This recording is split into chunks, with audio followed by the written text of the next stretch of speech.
They divide the country to distract the country. And then all the wealth of the country goes to a few people who are close to the Prime Minister. നിങ്ങൾക്കറിയാമോ അവർ എന്തിനാണ് ഈ രാജ്യത്തെ വിഭജിക്കുന്നതെന്ന്? യഥാർത്ഥ പ്രശ്നങ്ങളിൽ നിന്ന് ജനങ്ങളുടെ ശ്രദ്ധ തിരിച്ചുവിട്ട് ഈ രാജ്യത്തെ സമ്പത്ത് മുഴുവൻ പ്രധാനമന്ത്രിയുടെ അടുപ്പമുള്ള കുറച്ച് വ്യവസായികൾക്ക് നൽകുന്നതിന് വേണ്ടിയാണ് അവർ ഈ രാജ്യത്തെ വിഭജിക്കാൻ ശ്രമിക്കുന്നത്. Defense projects, infrastructure projects, agriculture, ports, airports, wherever you look, you can find the name Adani. നിങ്ങൾ പ്രതിരോധ മേഖലയാകട്ടെ, അടിസ്ഥാന സൗകര്യ മേഖലയാകട്ടെ, കൃഷിയാകട്ടെ, വ്യവസായമാകട്ടെ, തുറമുഖമാകട്ടെ, വിമാനത്താവളമാകട്ടെ, എവിടെ നോക്കിയാലും നിങ്ങൾക്ക് ഒരു പേര് കാണാൻ പറ്റും, അദാനിയുടെ പേര്. And every single Indian knows, because if you just look at the share price of Adani shares, you can find that it starts to grow the moment the Prime Minister becomes elected. നിങ്ങൾക്കറിയാവോ, ഇന്ത്യയിലെ എല്ലാ മനുഷ്യർക്കും അറിയാൻ സാധിക്കും, അദാനിയുടെ ഓഹരിയുടെ വില നിങ്ങൾ നോക്കിയാൽ അറിയാം. ഈ പ്രധാനമന്ത്രിയെ തെരഞ്ഞെടുക്കുന്ന അതേ നിമിഷം അദാനിയുടെ ഓഹരിയുടെ വില വിപണിയിൽ കുതിച്ചുയരുന്നത് നിങ്ങൾക്ക് കാണാൻ സാധിക്കും. The central issues in the country are unemployment, price rise, but you will never see this in the national media. നിങ്ങൾക്കറിയാമോ, ഈ രാജ്യത്തെ ഏറ്റവും പ്രധാനപ്പെട്ട പ്രശ്നങ്ങൾ എന്ന് പറയുന്നത് തൊഴിലില്ലായ്മയാണ്, വിലക്കയറ്റമാണ്. പക്ഷേ ഈ പ്രശ്നങ്ങളെ ഒന്നും നമുക്ക് നമ്മുടെ ദേശീയ മാധ്യമങ്ങളിൽ കാണാൻ സാധിക്കുകയില്ല. Farmers can block the highways to Delhi, but it will never be visible in the national media. നമ്മുടെ കർഷകർ ഡൽഹിയിലേക്കുള്ള ഹൈവേകളിലെല്ലാം അവർ പ്രതിരോധിക്കും, തടയും, പക്ഷെ അതൊന്നും നമ്മുടെ മാധ്യമങ്ങളിൽ കാണാൻ സാധിക്കില്ല. Because the national media is fully controlled by the same people Mr. Narendra Modi helps. നിങ്ങൾക്കറിയാമോ, കാരണം ഈ രാജ്യത്തെ ദേശീയ മാധ്യമങ്ങളെ മുഴുവൻ നിയന്ത്രിക്കുന്നത് നരേന്ദ്രമോദി സഹായിക്കുന്ന അതേ ആളുകളാണ്. And so the question arises, what are we going to do about the huge amount of inequality that has been created in our country? ഇപ്പൊ നമ്മുടെ മുമ്പിലുള്ള ചോദ്യം എന്താണ്? ഈ രാജ്യത്തുണ്ടായിട്ടുള്ള ഇത്രയും വലിയ അസമത്വം ഇല്ലാതാക്കാൻ ഇന്ത്യൻ നാഷണൽ കോൺഗ്രസ് നമ്മൾ എന്താണ് ചെയ്യാൻ പോകുന്നത്? You'll be surprised to know that there are 22 people in this country who have more wealth than 70 crore people. നിങ്ങൾക്കറിയാം, നിങ്ങൾ അതിശയിച്ചു പോകും.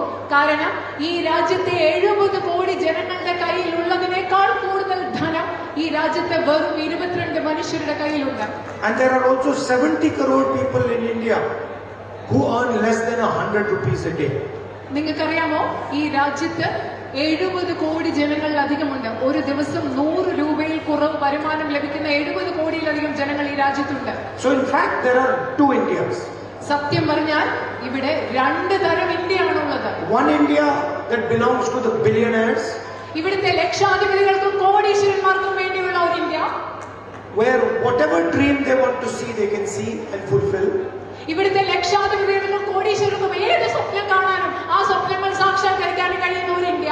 And the other India where the large mass of Indian people live. മറ്റേ India, രണ്ടാമത്തെ India എന്ന് പറയുന്നത് ഇന്ത്യയിലെ ഭൂരിഭാഗം വരുന്ന സാധാരണക്കാർ മനുഷ്യർ ജീവിക്കുന്ന രണ്ടാമത്തെ India. The poor people, the middle class pay the taxes. നമ്മുടെ സാധാരണ ജനങ്ങൾ, ദരിദ്രരായ ജനങ്ങൾ, അതുപോലെ മധ്യവർഗത്തിൽപ്പെട്ടവർ അവർ നികുതി കൊടുക്കുന്നു. In fact, the poorest person in India pays exactly the same amount of GST as Mr. Adani does.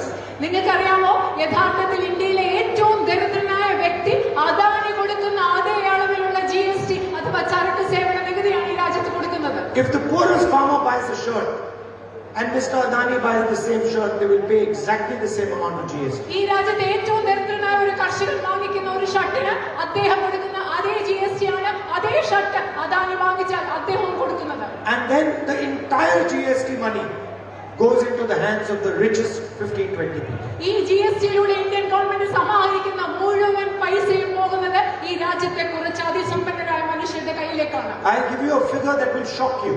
ഞാൻ നിങ്ങളെ ഞെട്ടിപ്പിക്കുന്ന ഒരു സംഖ്യ നിങ്ങളോട് പറയാം. Over the last 10 years, Mr. Narendra Modi has forgiven 16 lakh crores worth of bank loans of the richest 25 Indians. നിങ്ങൾക്കറിയാമോ, ഈ രാജ്യത്തെ അതിസമ്പന്നരായ 25 ഇന്ത്യക്കാരുടെ 16 ലക്ഷം കോടി വരുന്ന ബാങ്കിലെ ലോണാണ് കഴിഞ്ഞ 10 വർഷമായി Narendra Modi തള്ളിക്കളഞ്ഞത്. This is such a large number that when you say it, the average Indian doesn't understand what you mean. ഇതൊരു വലിയ നമ്പറാണ്. ഈ സംഖ്യ എന്ന് പറയുന്നത് ഒരു സാധാരണ ഇന്ത്യക്കാരന് മനസ്സിലാക്കാൻ പറ്റില്ല. ഇത് എന്താണ് ഈ 16 lakh crore? So I will say to you in a different way. ഞാൻ ഒരു വ്യത്യസ്തമായ രീതിയിൽ അതുകൊണ്ട് നിങ്ങളോട് പറയാം.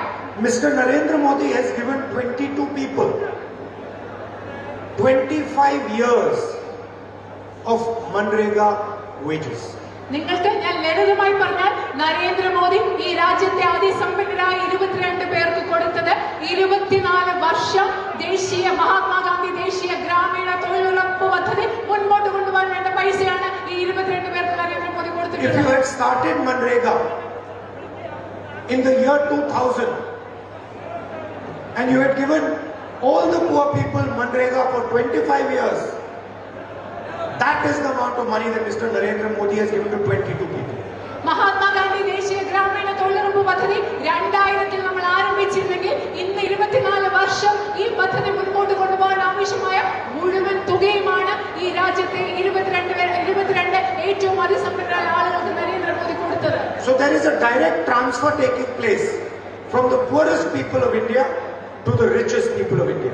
ശരിക്കും ഈ രാജ്യത്ത് നടക്കുന്നത് നേരിട്ട് ഈ രാജ്യത്തെ സാധാരണക്കാരിൽ നിന്ന് പൈസ എടുത്ത് ആ പൈസ ഈ രാജ്യത്തെ ഏറ്റവും സമ്പന്നരായ ആളുകളിലേക്ക് കൈമാറ്റം ചെയ്യുക എന്നതാണ് നരേന്ദ്രമോദി ചെയ്യുന്നത്. And the next government, the Congress Party government, the India Alliance government, is going to have to take some firm steps to address this inequality. ഈ രാജ്യത്തെ അസമത്വം നേരിടുന്നതിന് ഇനി അധികാരത്തിൽ വരാൻ പോകുന്ന ഗവൺമെന്റ്, ഇന്ത്യൻ നാഷണൽ കോൺഗ്രസിന്റെ ഗവൺമെന്റ്, ഇന്ത്യ മുന്നണിയുടെ ഗവൺമെന്റ് ശക്തമായ തീരുമാനം.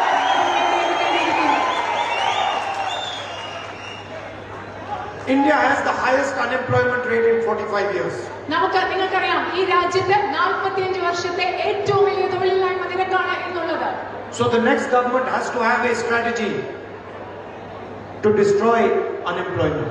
ഈ രാജ്യത്തെ തൊഴിലില്ലായ്മ ഇല്ലാതാക്കുന്നതിന് ആവശ്യമായ കൃത്യമായ ഒരു പദ്ധതിയും തന്ത്രവും അടുത്ത ഗവൺമെന്റിന് ഉണ്ടാകേണ്ടിയിരിക്കുന്നു. So I am here to tell you about a few of the steps that we are planning to take when we come to power in Delhi. ഞങ്ങൾ ഡൽഹിയിൽ അധികാരത്തിൽ വരുമ്പോൾ ഞങ്ങൾ എടുക്കാൻ പോകുന്ന ഏതാനും പ്രധാനപ്പെട്ട ചില നടപടികളെ കുറിച്ച് ഞാൻ നിങ്ങളോട് പറയാൻ പോവുകയാണ്. Now everybody knows that both men and women work in India.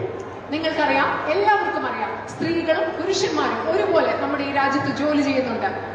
They go to work in offices, they work in the fields, they work as laborers, and both of them are compensated for that work. അവർ ഓഫീസിൽ പോകുന്നു, അവർ തൊഴിലിടങ്ങളിൽ പണിയെടുക്കുന്നു, കാർഷിക മേഖലയിൽ പണിയെടുക്കുന്നു, അതുപോലെ തൊഴിലാളികളായി പണിയെടുക്കുന്നു. അവർക്ക് രണ്ടുപേർക്കും അവരുടെ ജോലിക്ക് വേണ്ട പ്രതിഫലവും വേതനവും ലഭിക്കുന്നുണ്ട്. But there is a secret that India does not talk about. പക്ഷേ ഇന്ത്യ സംസാരിക്കാത്ത ഒരു രഹസ്യമുണ്ട് ഇതിനെ കുറിച്ച് പറയുമ്പോൾ. Everybody knows it, but nobody says it. എല്ലാവർക്കും അറിയാം, പക്ഷെ ആരും അതിനെ കുറിച്ച് പറയുന്നില്ല. And it is that our men work 8 hours a day, our women work 8 hours a day. But then our women also work 8 hours extra at home bringing up our children. നിങ്ങൾക്കറിയാമോ, പുരുഷന്മാർ 8 മണിക്കൂർ പണിയെടുക്കുമ്പോൾ സ്ത്രീകളും 8 മണിക്കൂർ പണിയെടുക്കുന്നുണ്ട്. പക്ഷേ നമ്മുടെ സ്ത്രീകൾ വീട്ടിൽ ഇരട്ടി പണി ചെയ്യുകയാണ്. 8 മണിക്കൂർ അധികം പണിയെടുത്ത് സ്വന്തം കുഞ്ഞുങ്ങളെ വളർത്തിക്കൊണ്ടുവരിക എന്ന ജോലി കൂടി നമ്മുടെ നാട്ടിലെ സ്ത്രീകൾ ചെയ്യുന്നുണ്ട്. The men might not like to hear this, but Indian women work twice as hard as Indian men. ഇവിടെയുള്ള പുരുഷന്മാർക്ക് ഇത് കേൾക്കാൻ യാതൊരു താല്പര്യവും ഇഷ്ടവും ഉണ്ടായിരിക്കില്ല. പക്ഷേ ഇന്ത്യയിലെ സ്ത്രീകൾ ഇന്ത്യയിലെ പുരുഷന്മാരെക്കാളും ഇരട്ടി ജോലി എടുക്കുന്നുണ്ട് എന്നുള്ളതാണ് യാഥാർത്ഥ്യം.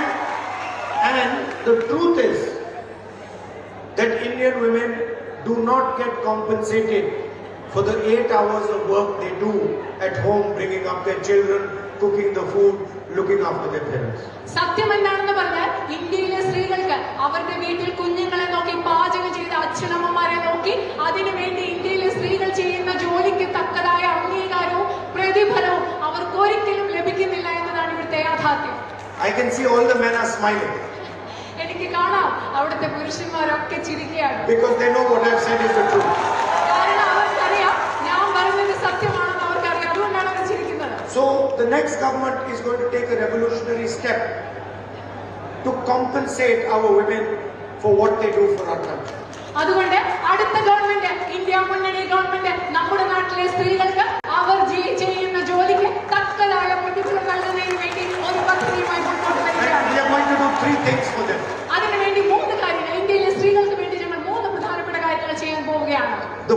we are going to do is we are going to make a list of every single Indian family below the poverty line.